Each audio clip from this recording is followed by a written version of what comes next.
JUIL है वो subsidiary है JITF इंफ्रा लॉजिस्टिक्स की, जिसके थ्रू सारा वेस्ट मैनेजमेंट बिजनेस हैंडल होता है। JUIL का काम है इन्वेस्ट करना इन SPVs के अंदर, और इसके लिए जो सोर्स कंपनी अरेंज करती है वो एज ऑन डेट कंपनी ने 1600 करोड़ के आसपास का डेट उठाया हुआ है, जो मेजरली 250 करोड़ के आसपास जिसमें से बैंक से उठाया हुआ है, 500 करोड़ के आसपास कंपनी ने डिबेंचर्स के थ्रू फंड उठाया है, और करीब 850 करोड़ का कंपनी ने रिलेटेड पार्टीज जिसमें से मेजरली 800 करोड़ का प्रोमोटर ग्रुप से कंपनी ने लोन उठाया हुआ है। इसके अलावा जो इक्विटी का कंपोनेंट है वो इसमें नेगेटिव में जा चुका है due to accumulated losses. So primarily जो कंपनी है वो डेट से ही चल रही है, और जो आगे कंपनी ने फर्दर इन्वेस्ट किया हुआ है वो मेजरली इक्विटी के फॉर्म में किया हुआ है, और कुछ पार्ट कंपनी ने डेट के फॉर्म में भी अपने SPVs को दिया हुआ है।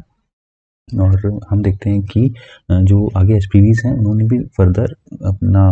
बिजनेस के लिए जो फाइनेंशियल इंस्टीट्यूशंस जैसे कि बैंक्स और NBFCs हैं उनसे भी डायरेक्टली प्रोजेक्ट के लिए अराउंड 918 करोड़ रुपए का डेट लिया हुआ है। तो इस हैवी डेट से हम देखते हैं कि करीब 1600 करोड़ और 900 करोड़ लगभग 2500 करोड़ का डेट जो है कंसोलिडेटेड बेसिस पर अगर हम देखेंगे तो इस वेस्ट मैनेजमेंट बिजनेस के अंदर कंपनी बियर कर रही है। और इससे हम देखते हैं अराउंड जो लेटेस्ट क्वार्टर था उसके अंदर कंपनी ने before interest and other items करीब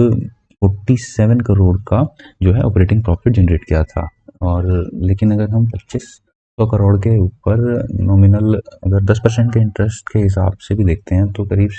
60 से 65 करोड़ के आसपास का इंटरेस्ट एक्सपेंस आता है। तो हम लोग देखते हैं कि बेसिकली आफ्टर इंटरेस्ट ये जो ऑपरेटिंग प्रॉफिट था वो करीब 20 करोड़ के लॉस में कन्वर्ट हो जाता है। इसका मेजर जो रीज़न है वो बहुत ज़्यादा एक्सेसिव डेप्ट है जिसको कंपनी बियर नहीं कर पा रही है। और इससे एक और लॉस कंपनी को हो रहा है कि जो SPVs हैं वहाँ पर प्रॉफिट जो हो रहा है उनके स्टैंड अलोन लेवल पर, और वहाँ पर उनको टैक्सेस पे करने पड़ रहे हैं, क्योंकि जो टैक्सेस हैं वो पैन बेस्ड और एक लीगल एंटिटी के बेसिस पर कंपनीज को पे करने पड़ते हैं। तो वहाँ पर वो कंपनी टैक्स पे कर रही हैं, जबकि हम कंसोलिडेटेड लेवल पर देख रहे हैं तो डेट की वजह से कंपनी को प्रॉफिट तो हो ही नहीं रहा है, कंपनी लॉसेस में है। और अगर ये सारा डेट कंपनीज SPVs के अंदर डायरेक्टली होता तो ये टैक्स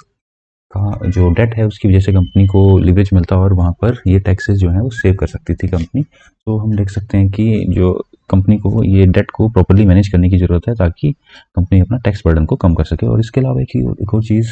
हमें देखने को मिलती है कि जो एक्सटर्नल डेट है करीब JUIL के स्टैंड अलोन लेवल पर हम देखते हैं तो करीब मोर देन 800 करोड़ का जो डेट है वो प्रमोटर्स ने कंपनी को दिया हुआ है,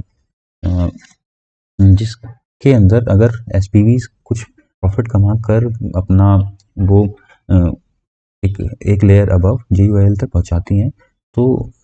कुछ पोर्शन जो है इंटरेस्ट के फॉर्म में प्रोमोटर ग्रुप जो है उनके पास ऑलरेडी जा रहा है। बट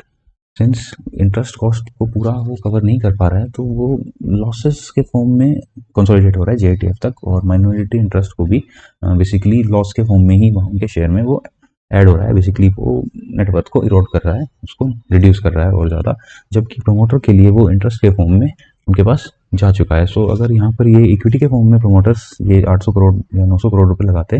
तो हो सकता है कि यहाँ पर वो वेस्ट मैनेजमेंट बिजनेस भी प्रॉफिटेबल हो जाता और वो एक कंसोलिडेटेड लेवल पर वैल्यू ऐड करके देता हर साल। बट पुअर कैपिटल स्ट्रक्चर की वजह से वो नहीं हो पा रहा है, और ओनली यहाँ पर प्रमोटर ग्रुप को ही बेनिफिट हो पा रहा है, और जो ओवरऑल कंपनी के लेवल पर हम देख रहे हैं वो सिचुएशन हर साल खराब होती जा रही है।